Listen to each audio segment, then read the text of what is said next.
মহালয়ার অনেক অনেক প্রীতি ও শুভেচ্ছা তোমাদের।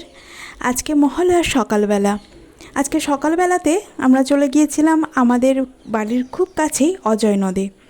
এখানে কিন্তু সকাল থেকেই তর্পণের একদম ভিড় দেখা যায়।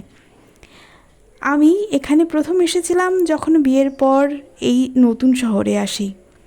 এর আগে অবশ্য আমি সেরকমভাবে তর্পণ কোথাও দেখিনি, তবে প্রথম আমি যখন এখানে আসি তখন দেখি। তখন অবশ্য এই নদীর জল অনেক কম ছিল, তবে আজকে এতটা বর্ষা হয়েছে চারিদিকে নদীর জল একদম থই থই। একদিকে নদীর কুলুকুলু শব্দ, আরেকদিকে মন্ত্রের আওয়াজ। সত্যি এই সকালবেলার দৃশ্যটা একদম অন্যরকম ছিল। ওখানে গিয়ে আমি ভাবতেই পারিনি এতটা ভিড় হবে। চারিদিকে গাড়ি আর গাড়ি। তর্পণ শেষে আমরা ধরলাম বাড়ির পথ। অন্যদিকে পিঙ্কিদিও ফোন করে বলল উনি এসে গেছেন। তাই বললাম যে বাইরের কাজটা করে দিতে। এসে দেখি খুব সুন্দর করে সিঁড়ি এবং গাড়ি রাখার যে জায়গাটা সেটা খুব ভালো করে ধুয়ে উনি বসে আছেন। এভাবেই তোমাদের সঙ্গে গল্প আমার আরও হতে থাকবে।